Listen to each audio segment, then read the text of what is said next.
You are live. Welcome to the Shoy Show. Get your freak on. Get your freak on. Get your freak. Get your freak. Get your freak on. Oh man, I remember I had to read those lyrics out in church. Actually, they were read to me. Yeah, someone, one of the teachers in church, one of the servants, he was like, "Hey, let's why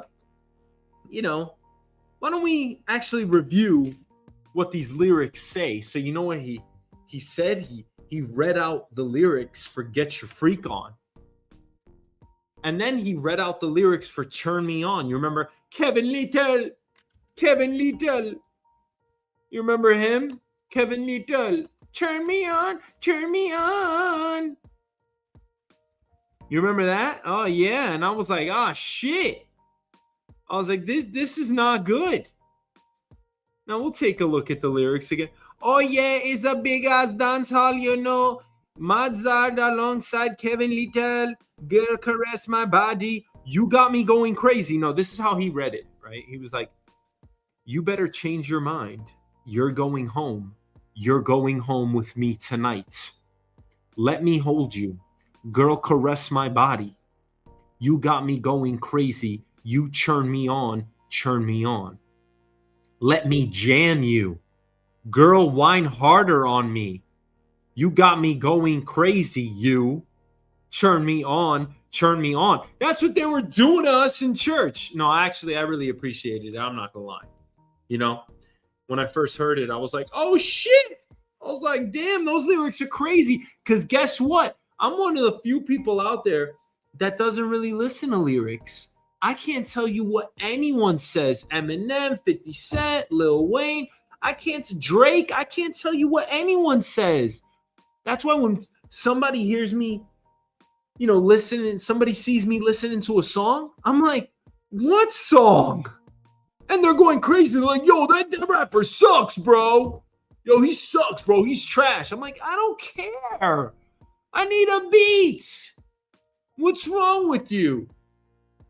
And people don't really understand because I never really understood. When I was younger, I was like, I need a beat. I need a jam I need to move my little tushy. You get what I'm saying? I just need a beat.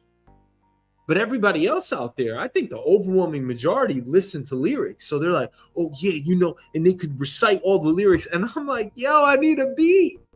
Relax. I'm like, yeah, that's cool.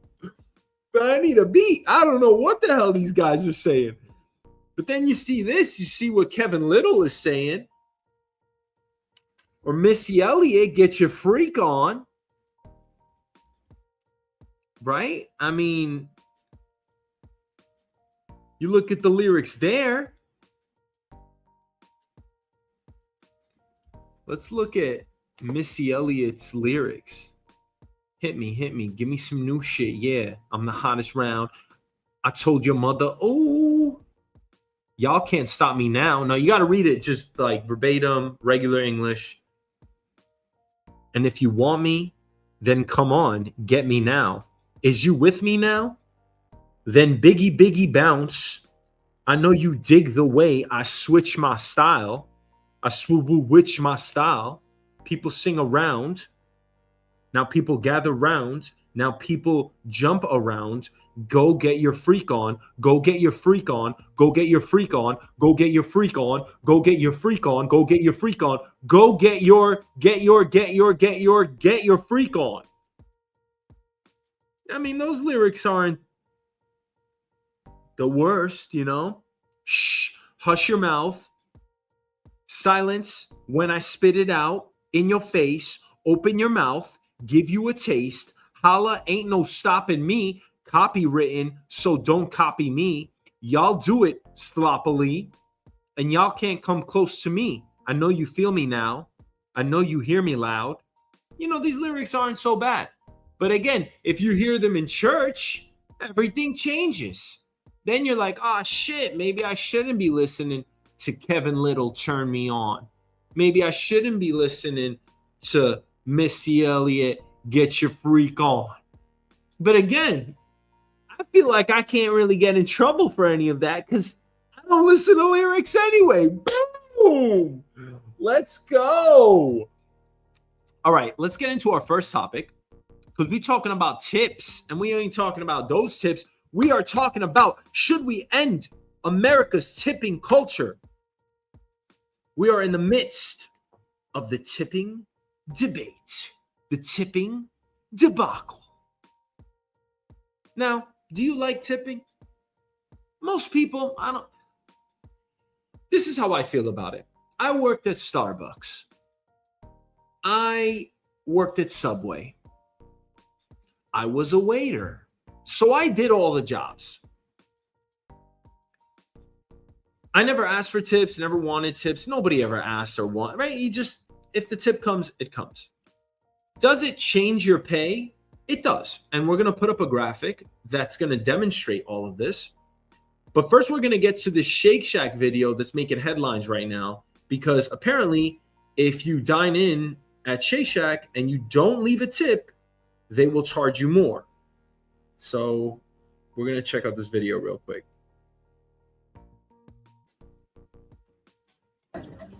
My wife says that if you don't tip at Shake Shack, they may get more expensive per item, so we're about to find out. Oh no. I'll order 2 shakes as I before. See, $5.99. Okay. We got cookies and cream, Hey, let's and we got cake. vanilla This is what we with just ordered. card. Okay, Okay, there it is. see that? Let's see, check out. And we say, right here. No tip. Uh-oh, there's been a pricing update on one of your card items. Please review. Everything just went up 50 cents. Every item went up by 50 cents. Just making sure everybody knows, do not go there. So of course this post blew up. It got well over 100,000 likes, and it got so popular that Shake Shack even responded. Thank you for bringing this to our attention. This is not Shake Shack policy, and we're currently looking into it with our license, their host that operates the Salt Lake City Airport location, and the kiosk system. So they're saying that this is not official policy. This is maybe just one location that's doing this, but I don't buy it, because if the kiosk has the ability to do this, then you know that there are probably multiple other locations that are doing this, and it's probably happening not just at Shake Shack, but it's probably happening all over America. Just think of how many. Yeah, I agree with that. It's probably happening all over America. But I mean, are you really mad about 50 cents? Now, let me just shoot the shit with you, because honestly, this is how I've always felt about tipping. First of all, I always tip. I seldom ever tip 15%. I usually always tip 20, 25, 30, 35%, 50% sometimes. If it was great and it was a big occasion, maybe it was 20 people, I just tip. That is part of going out. That's part of our culture. So if you don't do that, I'm not going to say that you're wrong, but for the people that have money, right? The people that can afford it, it's a good way to give back. To me, it's essentially a donation. If I am able to help or compensate the servers that took care of us while we were there, it's like communal, right? Just like helping the community. I'll do it. So I always tip. 9 times out of 10, I'm leaving at least 25%, 9 times out of 10. Sometimes I'll leave 20, sometimes I'll leave 15, rarely. Like if I'm upset, I'm still leaving 15%. That's just me because, again, maybe that comes from my background. My dad drove taxi for 30 years in New York City, right? It's just everyone encounters it at some point or another. So I just can't not tip. Even if somebody rips me off, like a barber or someone, I still tip because I just feel like it's so much part of the process. And I feel wrong if I don't do it. If I walked away from you without giving you a tip, whether you gave me good service or not, I feel wrong. I feel out of place. So I just always leave a tip. However, and one of my good friends was a barista. Again, I was a barista for like 3 years. A cup of coffee is what? $3, $4, $5. You got to leave a tip, $1, $6, right? It's just becoming untenable. It's just way too expensive, even for New Yorkers, right? Let's not act like all New Yorkers are rich over here. So $5 a cup of coffee plus tip, $4 a cup of coffee plus tip, $3 plus tip, it just starts hurting you, right? And you start even feeling buyer's remorse. Now, when it comes to these kiosks, I mean, it is up to you, but is it really? I think that's part of the problem. A kiosk is shown in front of you. And I mean, what's the expectation? The expectation is that you got to leave a tip, right? You're looking directly at the person that's serving you. You kind of have to leave a tip, or else you just walk away feeling guilty or ashamed. Now, many people are not going to care. Maybe they're sociopaths. I don't fucking know. But it's like they're putting you in a very precarious situation, an uncomfortable and awkward situation. And that's not fair to the consumer. Now, if I'm the boss of that establishment, right? If I'm the manager of that establishment, I have to be very aware of that type of situation and dynamic, because that's actually going to drive people away. If you feel that you're putting pressure on people to tip every time, whether it's optional or not, tips are optional, right? But if you're introducing that dynamic into the experience, I think you're going to drive a lot of customers away. So they have to just be aware of that. Now, am I happy about tipping on a lot of, useless shit like you just picked up, like at Shake Shack or McDonald's or wherever you go, right? McDonald's doesn't have tips, but let's say you just picked up at a restaurant. Most people don't want to give a tip, but those people that are still preparing the food, they're still living off of tips. So let's just break down the numbers, because honestly, for a long time,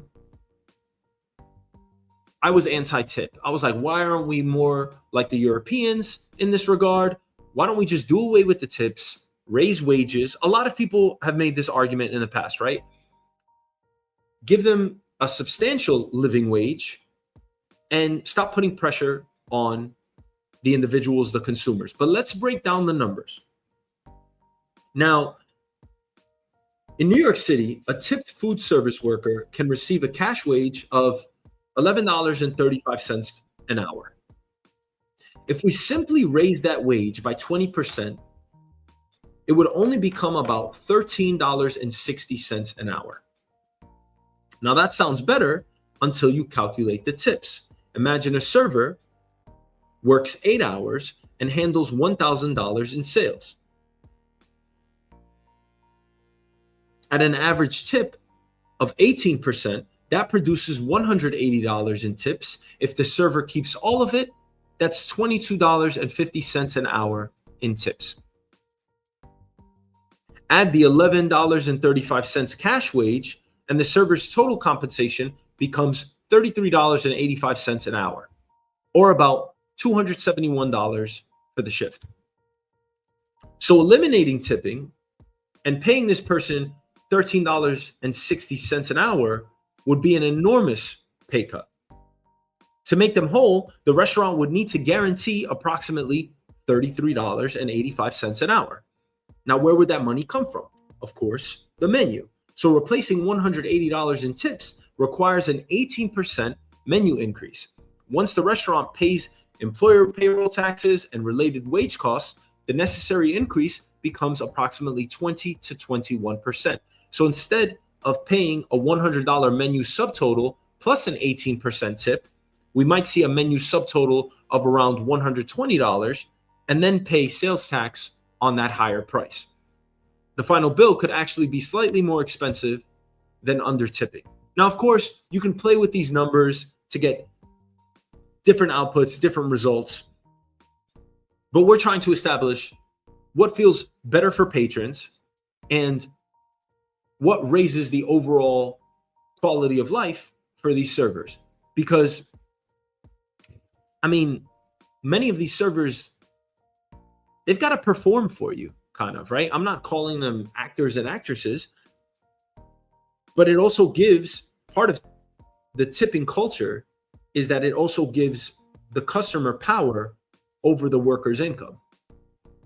And that's not a healthy dynamic, because servers may feel pressure to smile, to tolerate disrespect, to dress a certain way, to flirt, or perform a version of themselves because the person sitting at the table controls part of their pay.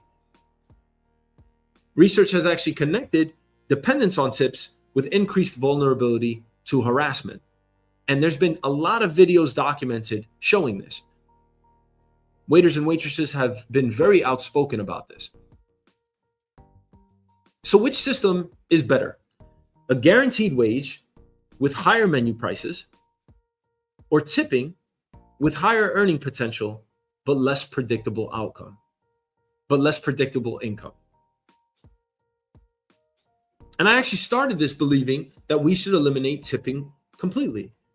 But after seeing the numbers, I'm not so sure. I do want to put, if I'm going to put pressure on anyone, I would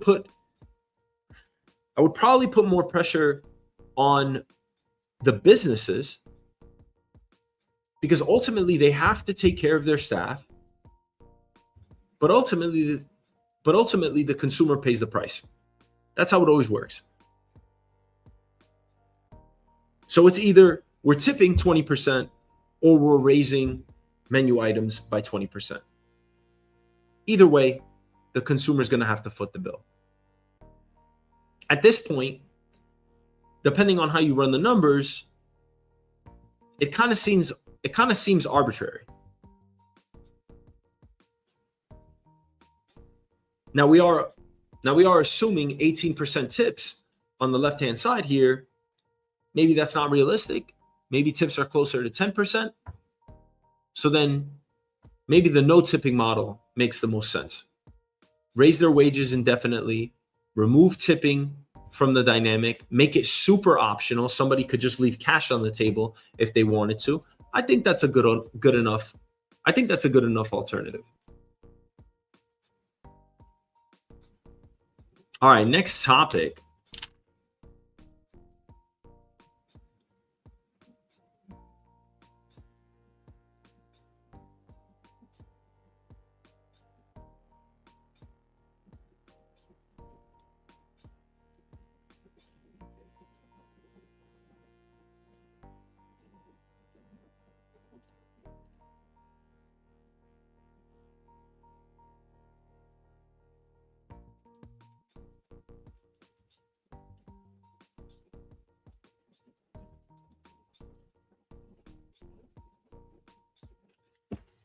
Mamdani's tax gets blocked. So, do the rich win again? Zohran Mamdani has been pushing a new pied-à-terre tax, targeting expensive second homes in New York City. The idea is simple. If you're wealthy enough to own a multi-million-dollar second home in New York that isn't your primary residence, you pay an additional annual surcharge. Mamdani and Governor Kathy Hochul say it could bring the city around $500 million a year. But here's the catch. What happens when you go after the rich? Well, they're going to fight you tooth and nail. They have lawyers. Most importantly, they have money. Did we forget that? Now, I'm not saying that this wasn't novel. And the homes are supposed to be over $5 million. The database that was published includes many homes that are under $5 million. So that's a problem in and of itself. That's on Mamdani to clear up. However, you think the rich were just going to roll over? Since when?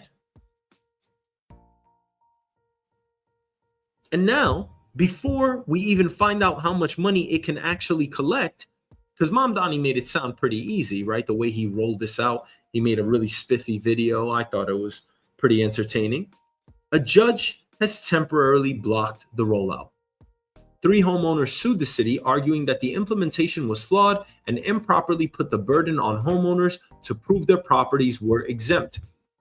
Now, here's an important distinction. The judge did not rule that the tax itself was illegal. This fight right now is largely about how the city implemented it. Doesn't matter. It's still an injunction. Mamdani's administration immediately appealed, which temporarily stayed the judge's order. But now Trump is getting involved too, because Trump's not happy about this either. They may seem friends on the surface, Trump and Mamdani, that is, but Trump usually will fight back.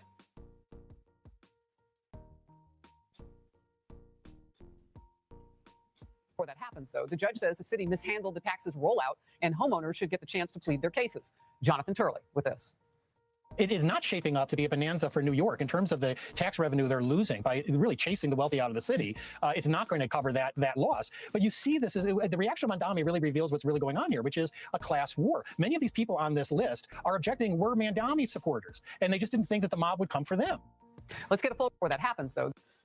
And we raised this issue, right? Essentially, you are promoting class warfare. And if you are anti-rich, this is probably something that you want, right? You want the battle to take place between the rich and the poor. It's always kind of been there, right? The rich don't necessarily want that. They don't want to see a revolt. But when you have these types of policies taking shape, yeah, you're going to have the rich looking at the poor saying, big F you, and you're going to have the poor looking at the rich saying, big F you right back. But did he think he was going to get away with this so easily? And there's something else. There's a lot of implications here, right? It's not just straightforward, hey, everybody that has a $5 million second home in the city that's not their primary residence, we're going to tax them. And we're going to raise $500 million. It doesn't work like that. It never works like that. First of all, they're going to fight it tooth and nail. Second of all, this might take years to get over. Third of all, a lot of people are probably going to leave the city. There's already been a mass exodus of rich people. You might like that. Maybe that's good for the city. Maybe it's not. We'll see. I don't think enough will leave because guess what? They have enough money to sustain anything. Multiple recessions they can sustain in their lifetimes. That's how rich people are. But is the juice worth the squeeze? You're saying we're going to get $500. You're saying we're going to get $500 million from this. When? And how much fighting with lawyers and delays, how much is that going to cost us? So I don't know that this is necessarily going to get implemented. Trump is saying that his administration is looking into whether the federal government can take action to stop or legally challenge the tax. So now you got to deal with the White House. You remember when Mamdani said he would arrest Netanyahu? Yeah, that was before Trump stepped in. And then he said, yeah, you're not doing that. And Mamdani came right out and said, yeah, we can't. So think about where we are already. Again, I actually agree with the tax. Now, the implementation of it, wrong. For some reason, there are hundreds of thousands of houses that are listed in the database that do not qualify. That's wrong. Mayor's office got to correct that. But was the $500 million ever realistically coming in? Was it really ever in play? The tax is barely getting started. It was just announced. Homeowners are suing. The city is appealing. And now the president is talking about bringing in the federal government into the fight.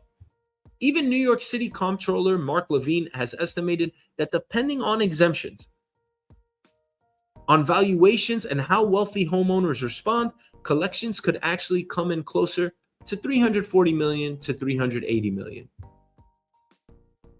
Then you have Bill Ackman warning that the tax could push luxury property values down by as much as 18%.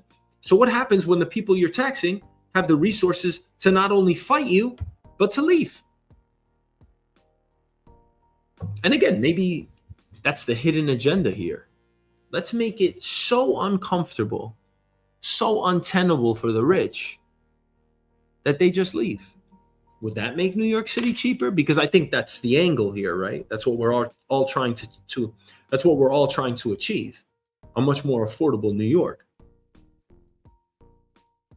But they have accountants, they have tax attorneys, they can challenge assessments and classifications. They can put this through the ringer. And ultimately, they could just sell their properties and just say, the hell with you. I'm not paying these taxes. Remember, we have tax codes for the rich. How do they avoid taxes? They use loopholes and exploits in our tax system. But the tax system is there to tax the wealthy, including the ultra wealthy. They just find ways around it. Now, that doesn't mean Mamdani shouldn't try. I actually commend the idea of saying, if you can afford a multi-million-dollar second home in New York City, maybe you should contribute more. But policy can't just work in principle. Again, should he have done it? Maybe. That's your opinion. But it has to work in practice. If you're expecting 500 million, but you're spending years fighting homeowners in court, dealing with appeals, penalties, changing behavior, and potentially fighting the federal government, how much money do you actually end up collecting? So again, is the juice worth the squeeze? Maybe Mamdani ultimately wins these fights and the city gets hundreds of millions of dollars, but the resistance started almost immediately, as one would guess. The people with the money have the money to fight the tax. That's nothing new. Shouldn't surprise anyone. But now they might have the president on their side. So, looks like the rich have won again.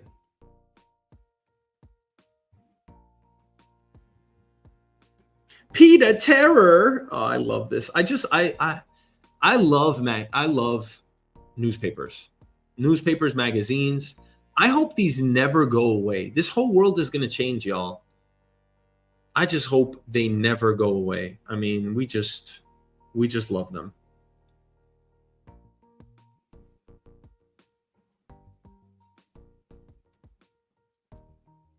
All right, let's keep it going. Let's get to NVIDIA. Okay, NVIDIA, $5 trillion company and counting. And again, we always want to focus on the investment thesis here.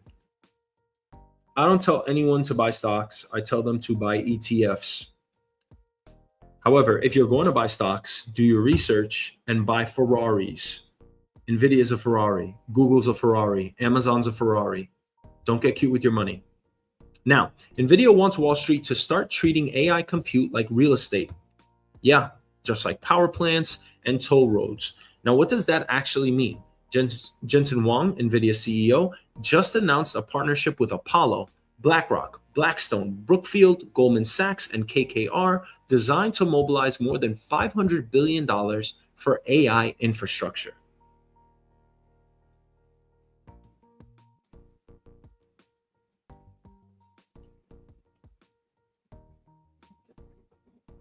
First of all, I want to thank all of my partners for joining me here today. I think this is the first time this has ever happened before, and I can't imagine a more important time to do it. We're announcing 6 partnerships today. These partnerships are going to pull together independent long-term capital to fund and support AI infrastructure build-out.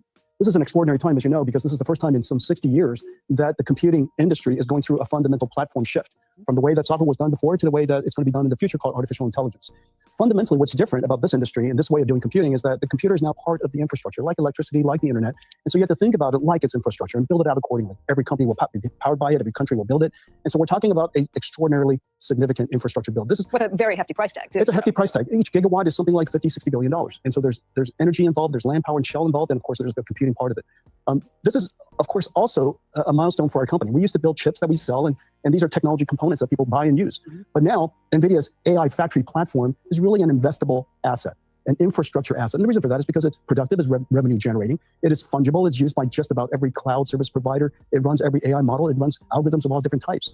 And so it has really broad, deep reach and off-takers. This is a really great opportunity for us to build out the infrastructure, take advantage of an asset that is investable, long life, and productive. And with the partnerships that we have here, we can support a really broad ecosystem build out. A little bit about how this Many. That's all I hear, That room's filled with 100 millionaires and billionaires. I'm not making fun of them. I can't. I'm too poor. Now, Jensen Huang keeps using this phrase. Compute is becoming an asset class. So what does that mean? An asset class is basically a category of things investors can put money into because those assets have value and ideally produce a return. Stocks are an asset class, bonds, real estate, your house, infrastructure. And Jensen's argument is that these massive AI computing systems are becoming one too. So think about a toll road. Somebody spends billions of dollars building a road. Cars use the road, drivers pay tolls. That toll road produces cash flow for potentially decades. So investors are willing to finance it. Now replace the toll road with an AI data center. Imagine the data center you have. Imagine that data center you have thousands of NVIDIA GPUs, networking equipment, cooling systems, electrical infrastructure, and everything else needed to run AI. Companies then pay to use that computing power. That compute produces revenue, and that's the important part. Wall Street can look at that expected revenue and say, okay, maybe we don't need Microsoft, Meta, or some AI startup to pay for this entire data center up front. We'll provide the capital, the data center gets built, the GPUs get purchased, customers rent the computing capacity, and the money generated by that compute helps produce a return for the investors who financed it. So we are literally collateralizing GPUs. Potentially, GPUs can become part of the collateral and residual value behind these deals. And it's bigger than that. But it's bigger than just taking a loan against NVIDIA chips. You're financing an entire revenue producing AI factory. And these investments are mainly being created for enormous institutional investors, firms managing pensions, insurance money, sovereign wealth money, private credit funds, and infrastructure funds.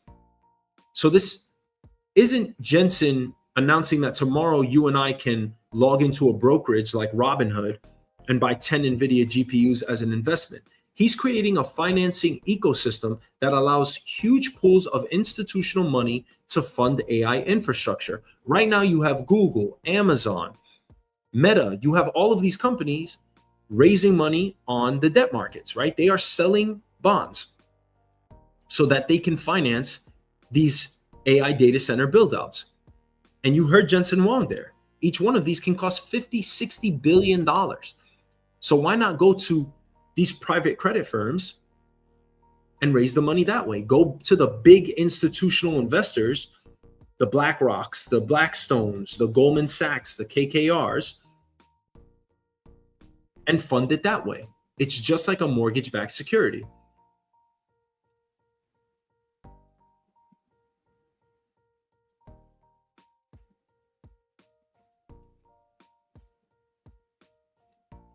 There is one major problem with comparing this to a toll road.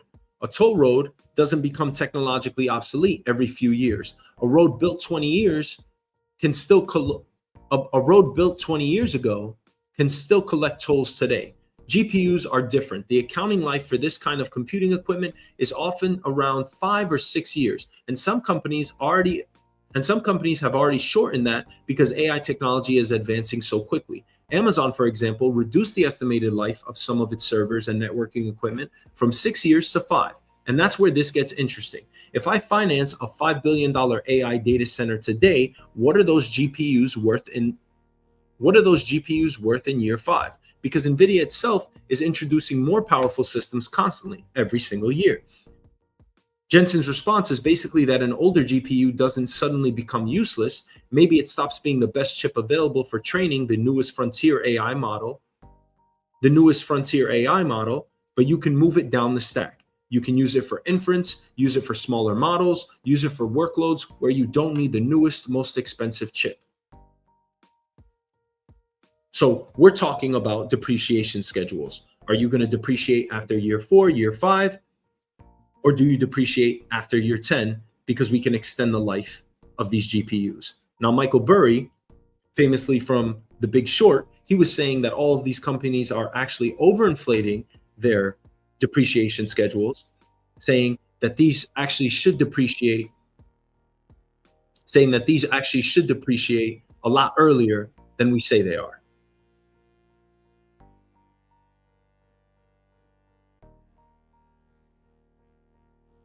So NVIDIA believes that these GPUs can continue generating revenue even after newer generations arrive. But somebody still has to correctly estimate how quickly that asset depreciates. And no one really checks you on this. It's going to be the companies themselves that create these schedules. So how much they're writing off on their taxes for depreciation, that's going to come from the companies. Of course, they'll be checked by the SEC, but essentially it's up to their accounting departments.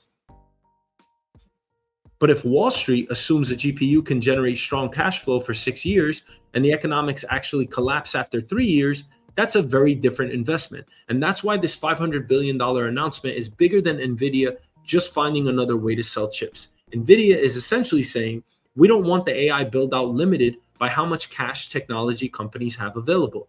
Google actually depleted all of its cash flows. So that's why now they're going to institutional investors. They want new money. They want it from fresh funds.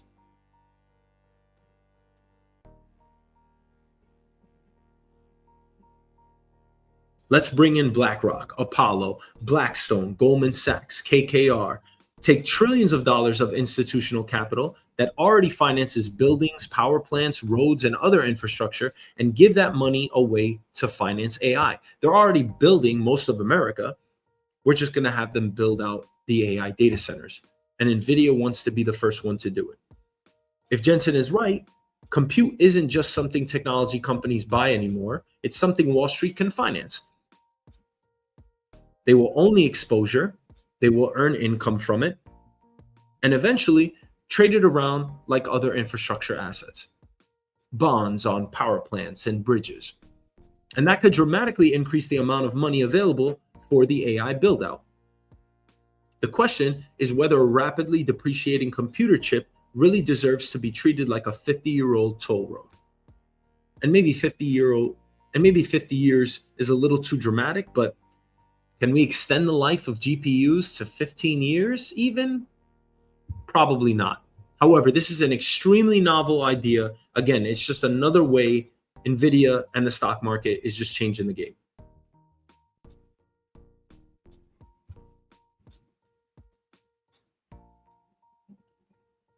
All right, next topic.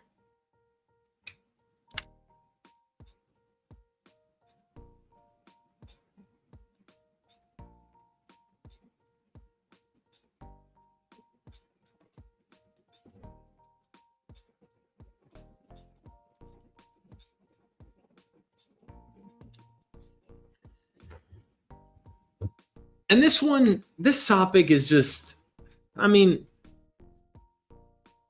this one's going to get touchy. How much does it cost to die in America? It's a terrible question to ask. Because once someone dies, so many people are affected around them. Our economy is certainly affected, right? Because of gross domestic product. There's a lot of implications there. But the last thing you really want to think about is paying money for the death, right? Now, that's why people have life insurance, but let's just put that aside. How much do you think a funeral costs? If you've paid for one, you probably know, you probably have a general idea. The latest comprehensive national study puts the median funeral expense with a viewing and a burial at about $8,300. If you add a burial vault, which many cemeteries require, it rises to roughly $10,000. But that number can be misleading because it generally represents the funeral home portion. It may not include the cemetery plot, opening the grave, the tombstone, flowers, obituary notices, or the repast afterwards. Here's how the funeral home bill breaks down nationally. The funeral director's basic service fee is around $2,500. That covers arrangements, permits, coordinating the service, and the funeral home's overhead. Transporting the body to the funeral home averages around $400. Embalming is approximately $850, with another $300 or more for dressing, cosmetology, and preparing the body. Embalming is not automatically required by law, especially when there is no public viewing. Using the funeral home for viewing costs approximately $500, and holding the ceremony there adds another $500 to $600. A hearse is roughly $400. Additional vehicles can add $200 or more, and printed memorial materials may cost another $200. Then you have the casket. We haven't even gotten to the casket yet. A basic casket purchased online might cost $900 to $1,500. The median metal casket in the National Funeral Cost Study was approximately $2,500. Better wood or heavier gauge metal caskets can cost $3,000 to $7,000, while premium bronze, copper, or highly customized caskets can exceed $10,000 or even $20,000. Now, federal law allows you to buy a casket somewhere else and have it delivered to the funeral home. The funeral home must accept it and cannot charge you an additional handling fee simply because you purchased it elsewhere. Then comes the cemetery, and this is where the bill can really explode.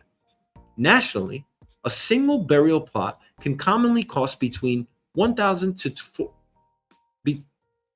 between $1,000 to $4,000. Although municipal or rural cemeteries may charge less, and high-demand private cemeteries can charge substantially more. Opening and closing the grave can add approximately $1,000 to $3,000. A grave liner or burial vault commonly adds another $1,000 to $3,000. There may also be weekend charges, perpetual care fees, administrative fees, and fees for installing the monument. Damn, are we done yet? We're not. How much do you think a tombstone costs? A flat grave marker, $500, $1,000. An upright headstone, $2,000 to $8,000. Larger monuments, premium stones, extensive engraving, photographs, custom designs, $5,000 to $10,000, or considerably more. So a supposedly $10,000 funeral can realistically become $15,000 to $25,000 once the cemetery, grave, monument, flowers, obituary, and gathering are included. What are we talking about? This doesn't piss you off? My father just died in November of 2025. It was extremely hard on the family. Complete anguish, as you can possibly imagine. The last thing I wanted to think about was the cost of all of this. All I wanted to do was mourn my father. That's all I was thinking about. And as a matter of fact, as I think about it, as I think through it right now, I didn't even really feel like I could mourn.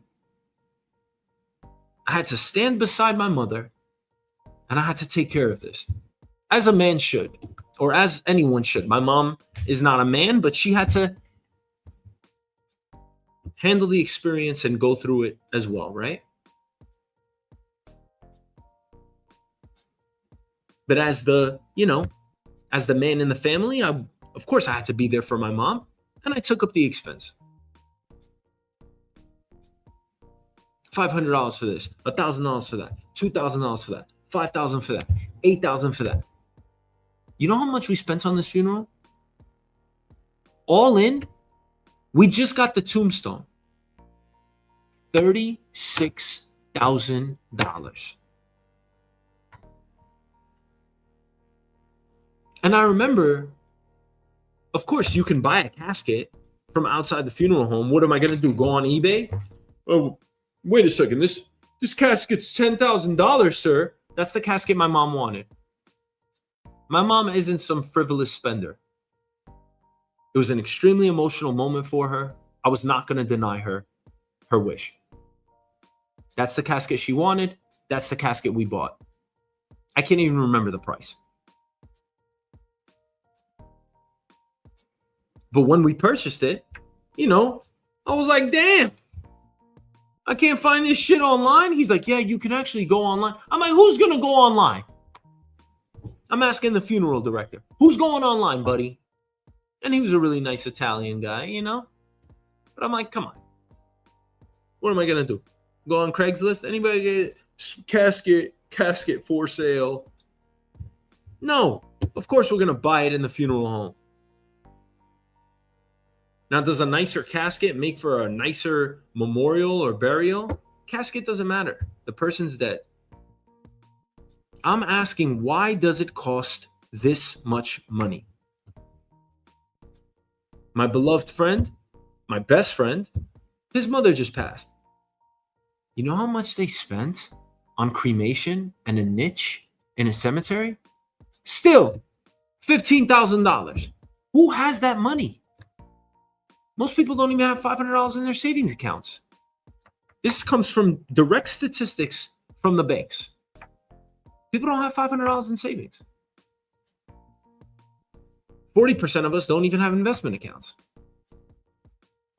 It's tough out there.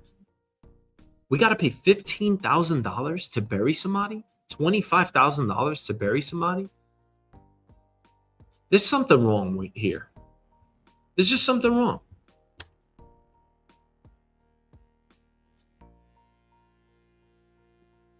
Now, of course, New York City is completely different because cemetery space is scarce. So graves are currently running $8,000 to $10,000. My father was smart enough that in the 1970s, he actually bought a plot by our church that had 3 spaces. He paid about $3,000 for it, because our priest at the time was pleading with the congregation to do so and do so early. He's also buried in the same cemetery with my father. Cremation niches,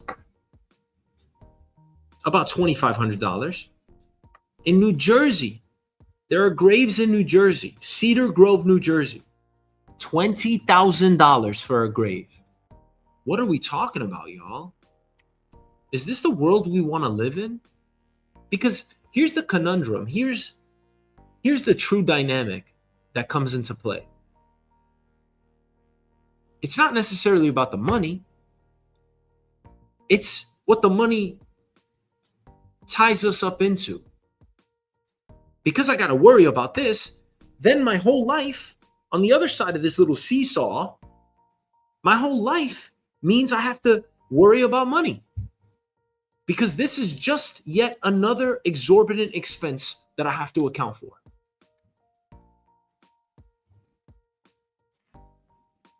I didn't anticipate my father's death. I knew that at some point we all have to go. I didn't expect to pay, as we're adding up the numbers, I'm like, okay, it's going to cost $15,000. All right, fine. It's going to cost $18,000. Then we forgot something else, and now it's $25,000. Now, okay, we had to pay for all right, $30,000. Oh man, we got to get the headstone, $36,000. It's like, shit. What? What are we trying to do here? We are trying to honor the fallen. That's it. That's not what happens here. Because honestly, although I had a very good experience at that funeral home, which is here in Queens by my church, as I look back on it, it was probably the worst part of the entire experience. It actually really saddens me. Because again, while we were dealing with that, although it was expedited, they gave us comfort in the funeral home. They knew how to take care of us, right? It wasn't their first rodeo. I just couldn't mourn because I was thinking about the money. And I have the money. I had the money to pay for it. The money was taken care of. But the fact that money was even getting involved, that ruined the experience of getting to mourn my father. And if I'm going through that, and I'm, God has given me so much. Fortunately, I'm financially stable. Did it really hurt me financially? No, I just had to use my savings, right? Money is just numbers somewhere, right? You just got to use your money and that's it, right? I'm not going to think about it. But it was the process, the fact that this had to become a transaction. The last stage of me saying goodbye to my father had to be a transaction. And it's just like, damn, man, it's like everything in this world, it's just tied back to money. So then when you start thinking about, this is why I always got to be productive in my life. This is why I always got to just try to make money. I got to hustle, right? It's this entire cycle. It's such a vicious cycle at that. That just drives us to the brink, doesn't it? I mean, even at the end of all of this, it's going to cost you something. But most importantly, it's going to take away from your experience.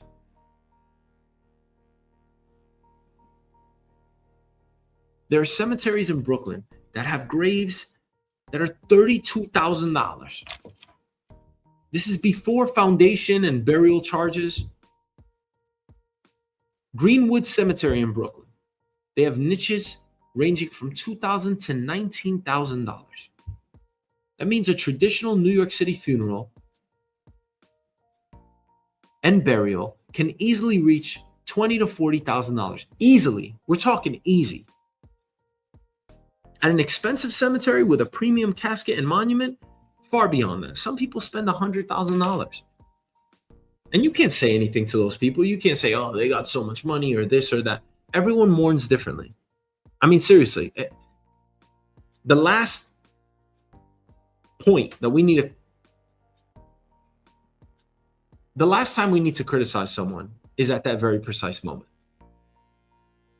They just lost someone. Cremations, they cost $3,000.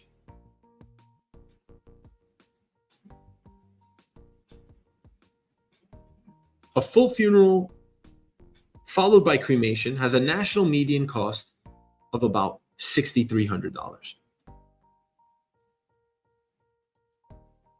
I mean, these numbers are absurd.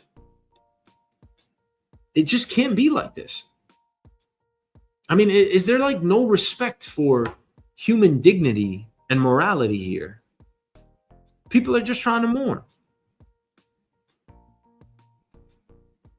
If you want to keep the ashes permanently at the cemetery, you buy a different niche. A small compartment to hold the urn. That can cost you $1,000 to $5,000. You have to add in the fee to open and close the niche, $500 to $1,000.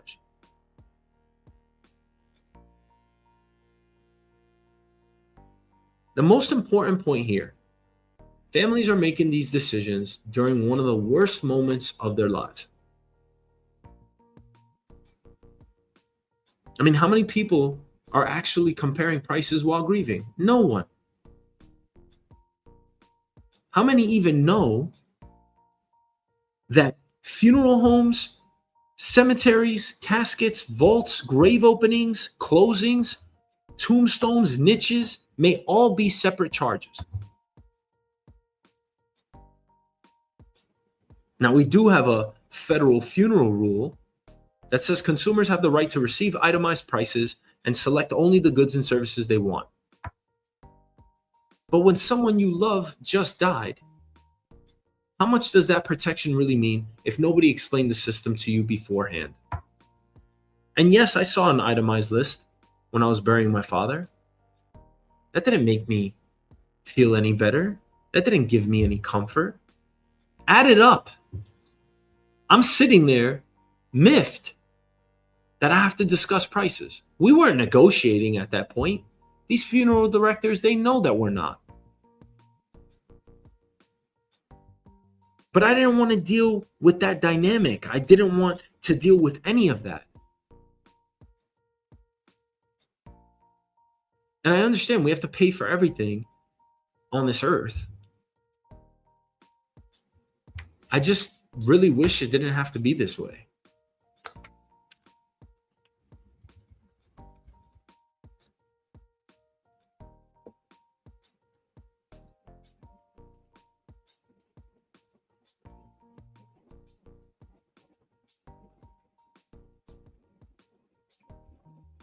All right, next topic.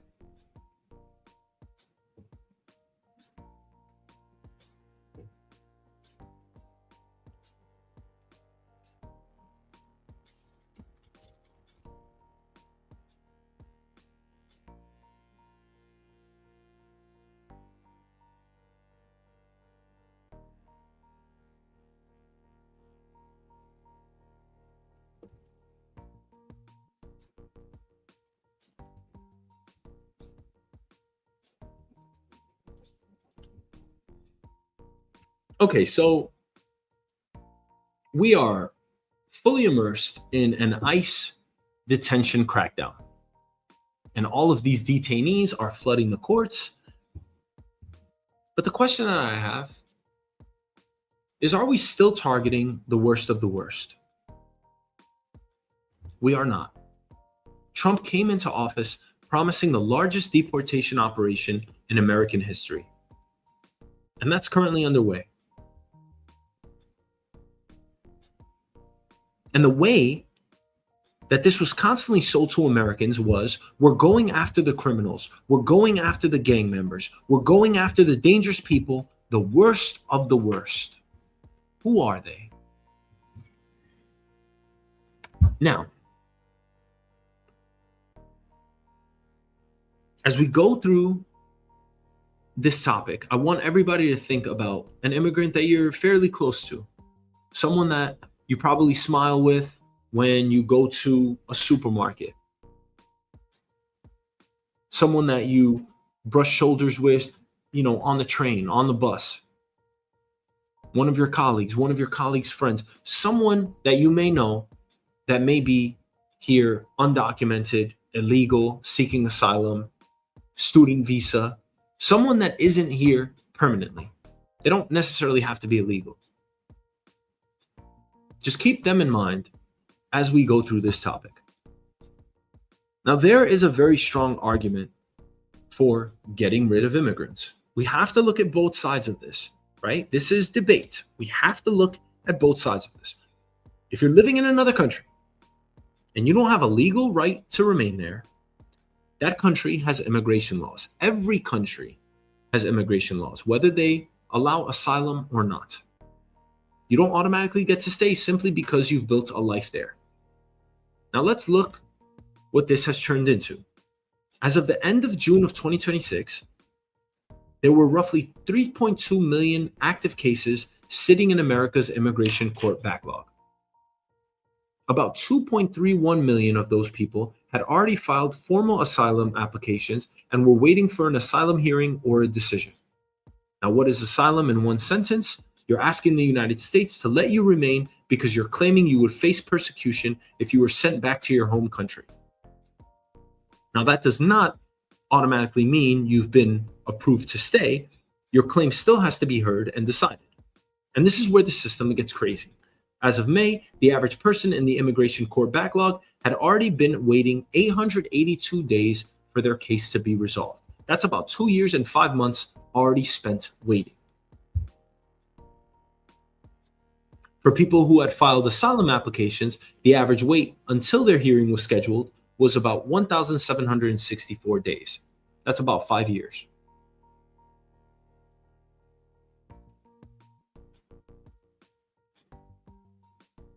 Now, we have to make one thing clear here. Those 3.2 million people are not all sitting in ICE detention. Most immigration cases are being handled while the person is outside detention. ICE detention is a separate population, but that population has gotten very large as well. Earlier this year, ICE detention reached about 75,000 people, up from roughly 40,000 when Trump began his second term. And here's the number that should get everybody's attention. AP reported in June that about 70% of people being held by ICE had no criminal conviction. We can actually get more specific. In an earlier AP analysis of ICE data this year, there were about 58,000 people in detention. Of those, 42,000, 71%, had no criminal conviction.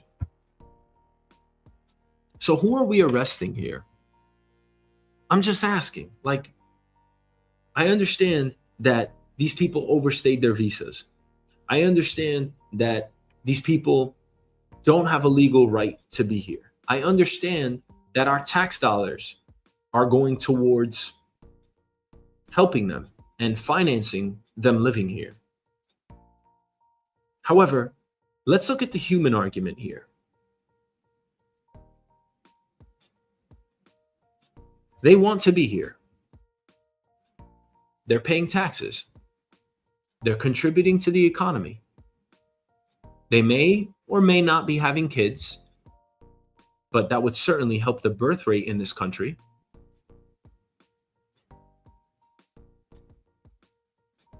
And let me ask it a different way. For those of you that say, to hell with immigrants, get them the hell out of here. Of course, I could counter that argument and say that we're all immigrants, right? We all stole land. We all did a lot of egregious things historically as far as our ancestry is concerned in this country. But that's besides the point. Let me put it another way. I want you to think about, again, a person that doesn't have permanent citizenship here, not necessarily illegal or undocumented. Maybe they are, but a person that doesn't have citizenship here, that you know, you may love, you may be acquainted with, you're concerned about. You know that they want to live here. You know that they're working hard. They're good people. And they don't want to go back to their country for whatever reason. There may be crime. They may have nothing to look forward to. They may have no family there any longer. They may be scared because they wouldn't be able to find work. It would be an extremely desolate life. Keep that in mind for a second. If you died tomorrow, would you want that person expelled from this country or not? That's the best way that I can frame the question. Personally, for me, first of all, I don't believe in lines in this world. I don't know why we have them, but I understand realistically, that's the way the world works. We got lines, we got borders around every single country, and everybody has immigration laws. And if you overstay a visa in any country, they're throwing your ass out. I understand that. But for me, would I want any of the immigrants that I see here in New York City, the people that are just trying and surviving like most of us? It's 99%. 99% are good people. I'm pleading with you at this point. I'm just asking the question. If you died tomorrow, nothing would matter, right? Would you still want that person expelled out of the United States? And I'm kind of being rhetorical here. But I know that some people are going to say, yeah, I want to protect the nation. I want to protect the United States. Yeah, get them the hell out of here. That's your prerogative. If that's your disposition, that's okay. And it's a fair one. I'm not mad at anyone that doesn't want immigrants here. It's on you. I'm asking for compassion. If you believe in God, if you believe in Jesus Christ, whatever you believe in, every religion out there teaches sacrifice. Every religion out there, Judaism, Islam, Christianity, Catholicism, everything teaches compassion. Where is our compassion? If you died tomorrow, you telling me you would still want these people expelled? Why? Because it would make for a better nation? How so? You think these people are just sending their money back? And even if they are, they're still contributing here. They are still helping our economy. And for the people that you think are just sitting on welfare, collecting food stamps, far and few between. Yes, we can look at the numbers, and the numbers are extremely high. And I'm sure there is a lot of deception at play there. However, we're talking about immigrants that want to stay here, but really had no other choice. A lot of these people are facing the harshest of conditions. We got millions of people seeking asylum. Why do you think they're seeking asylum?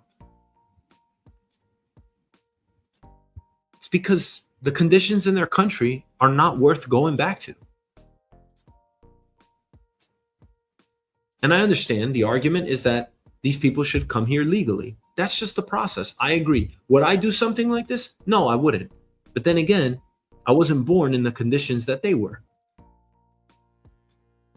I was born in New York City. I'm lucky.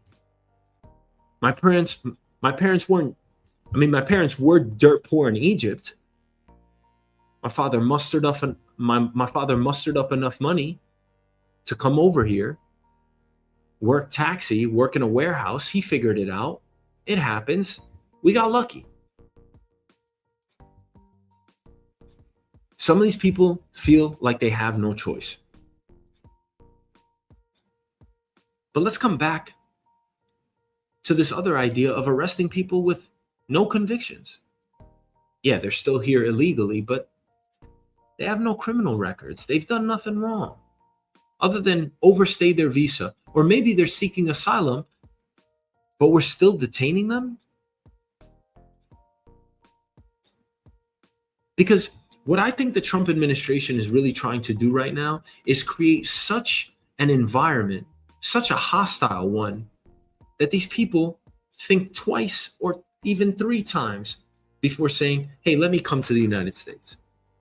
Is that the country that we want to have in this world? Especially with all of the competition globally.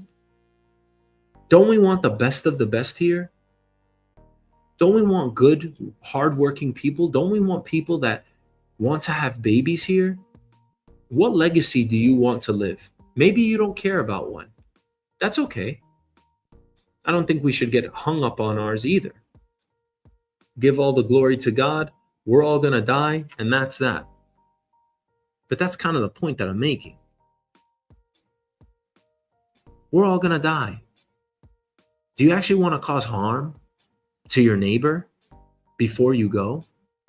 How much is this person actually affecting you? I would say they're doing much more good than they're doing harm. Them coming to this country is helping us. It's not hurting us. Immigration gives us tremendous benefits.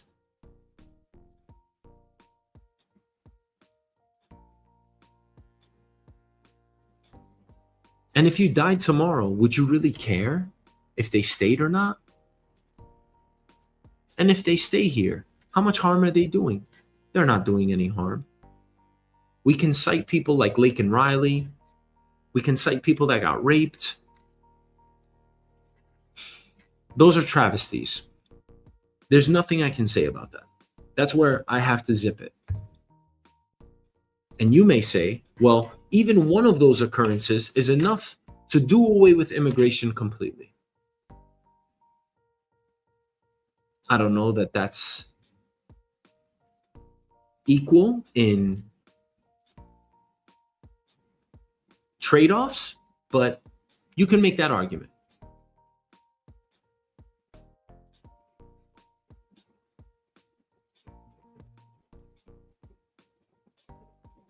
But why did Trump give us the bait and switch?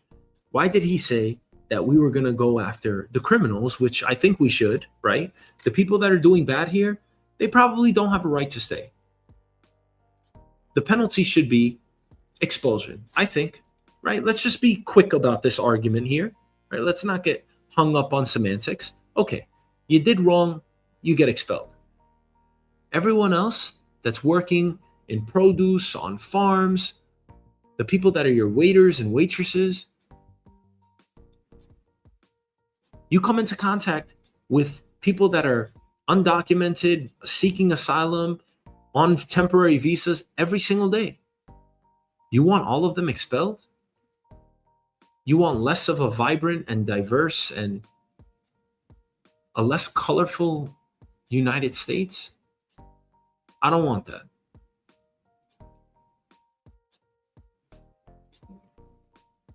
I want a country that respects everyone's values, one that comes together collectively and not only leads the United States as far as innovation and progression in our values, but globally as well. I want us to set the bar because that's kind of how it is, right? As we look around in the world, we are one of those leaders. I'm not talking about militarily. We have to lead the way as far as how to treat people, how to accept people, how to tolerate one another, and promote true civilian equality in our nation.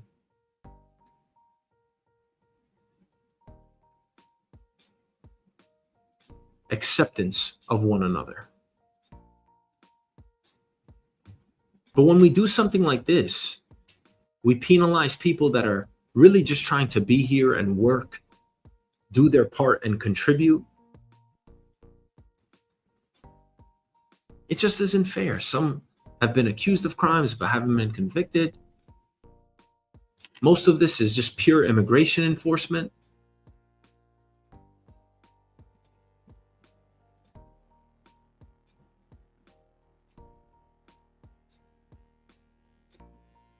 So now I think we arrive at the actual question. If you're talking about murderers, violent criminals, gang members, people who are genuine threats to other people, you can get them out.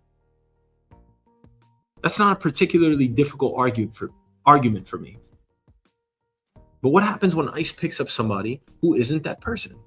Someone who's working, someone who's raising children, someone who's been here for years, somebody you see working at a restaurant, the grocery store, the construction site, and maybe that person has filed for asylum and is waiting nearly 5 years just to get their hearing scheduled. What are we supposed to do with that person while our government takes years to decide the case? Are we supposed to expel them?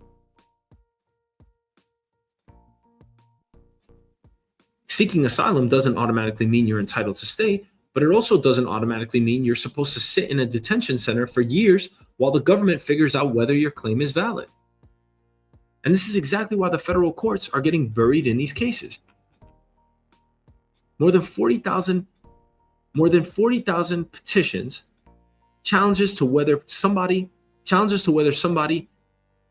more than 40,000 habeas corpus petitions, challenges to whether somebody is being lawfully detained have been filed during Trump's second term.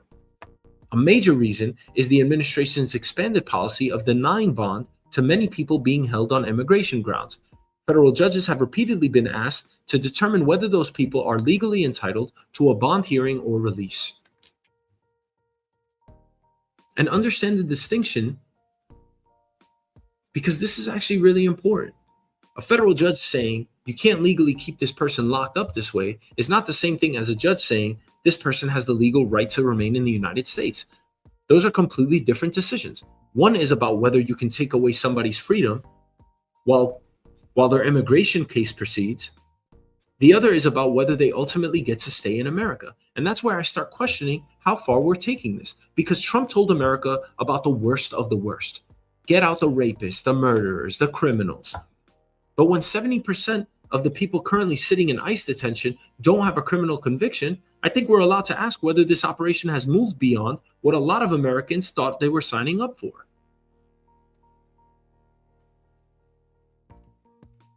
Because at first, when I heard this argument from the president when he was on the campaign trail, I was like, look, you know what? It's a fair argument. Do I want him to expel immigrants? No. Arbitrarily? Absolutely not. Indiscriminately? No. However, he has the right to. That's just the way the world works. And that's how it works within our own borders. But now I got to ask you, on a human level, what do you want? If 7 out of every 10 people that are being picked up right now are being forced to face detention, traumatized by the court system, compromising people's families, stopping them from earning,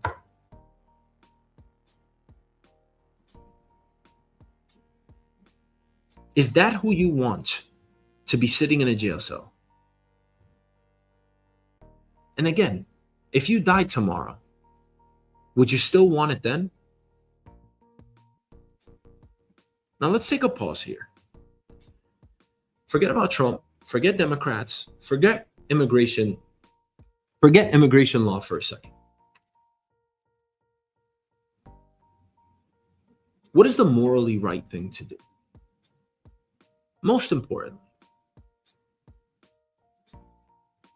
it's just you and the other person.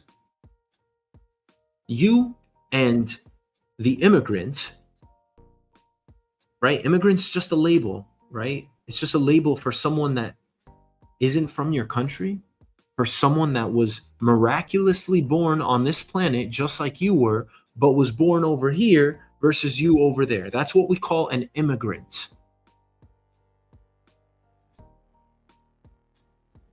Let's remove everything else out of the equation. You're sitting at the table. Your immigrant friend, the person you see at the restaurant, the person you work with, the person that you see on your way to work, that person's sitting right across from you at the table. You know that this person is not a criminal.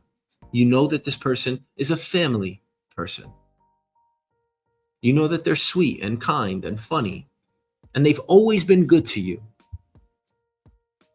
Do you want them to all of a sudden be subject to expulsion in the United States? Do you want them to be sent back to their country, to whatever terrible situation that they originated from? Again, would that matter if you were no longer here? I think it really puts things in perspective.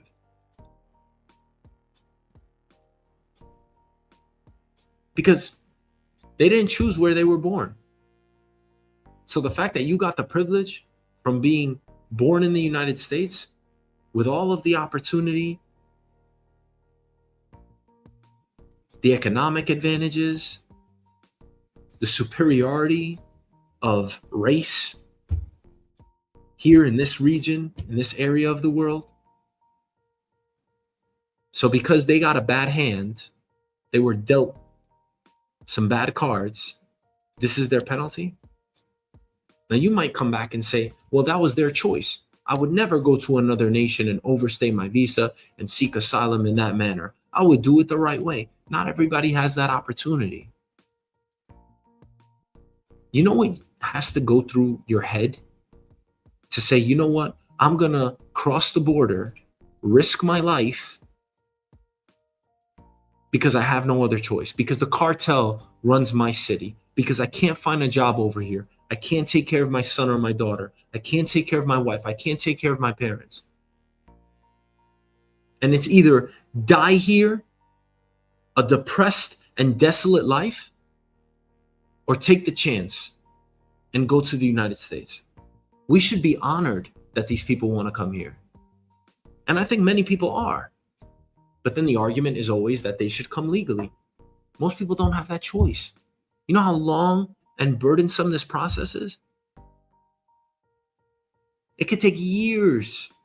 It could take 10 years, more than that. It could take over $100,000. And I'm not just throwing these numbers out there like it could. No, go talk to people. Do you know how much they pay these coyotes to bring them over the border?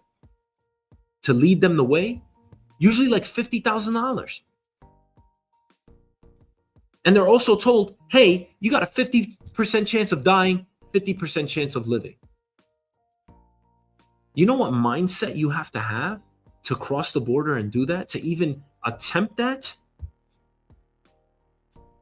Now, what does that tell you about where they're coming from?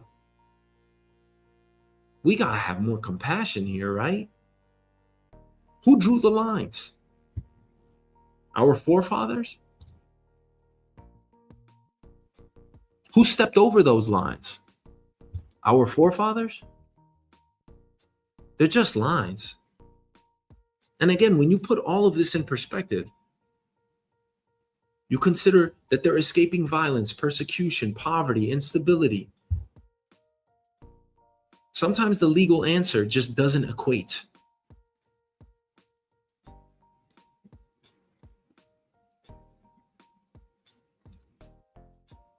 Now, of course, I understand the opposite argument as well. You can't run a country where millions of people enter or remain without authorization and everybody just gets to stay. Well, I've been here long enough, so now you have to let me stay.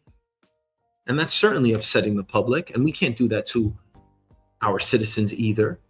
Again, it costs us money. It can hurt our quality of life. There's a lot of ramifications here. I don't agree with all of them. However, I can see that argument. And the fact that we do have a border means that we kind of have to enforce it. You can't have a border if the rules mean absolutely nothing. But look at the numbers. 3.2 million immigration cases are still sitting in the system. I think people have a problem with, well, we can't reward them because they came here illegally or they went about the process illegally.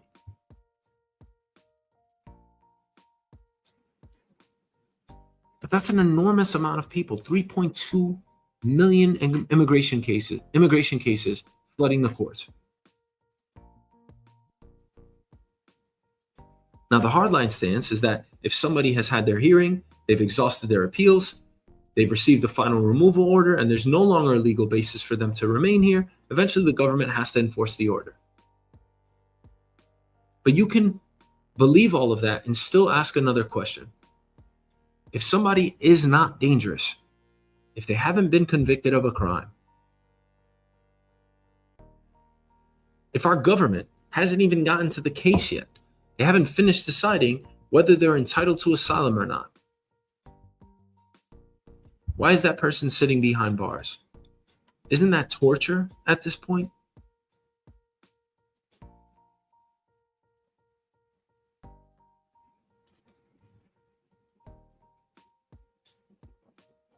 So I'm asking, who exactly are we locking up and why? The government told us it was coming for the worst of the worst, but roughly 7 out of every 10 people sitting in ICE detention don't even have a criminal conviction. Why isn't our own government telling us that? Why aren't they advertising that? Or publicizing it, rather? Yes, we need immigration laws. That's how it works. We need a functioning border. We need a system where decisions actually mean something. But we also need judgment, and we need prudent judgment. I understand that we're one of the few nations in the entire world that has birthright citizenship. Let us lead the way. We don't have to have a hardline stance on immigration. I know that this isn't an easy conversation to have because many people, like my own mother, which came here legally, like my own father, which came here legally, some people are upset. They're upset that these other people didn't do it the right way. Do they hate immigrants? No. But I can understand that argument.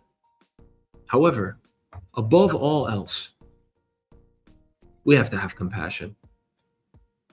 And every time one of us thinks about expelling immigrants or doing away with them the hard way, ask yourself that question again. Put it in perspective. Think about the person that you're actually extremely fond of, but was just born in another part of the world, but really wants to be here.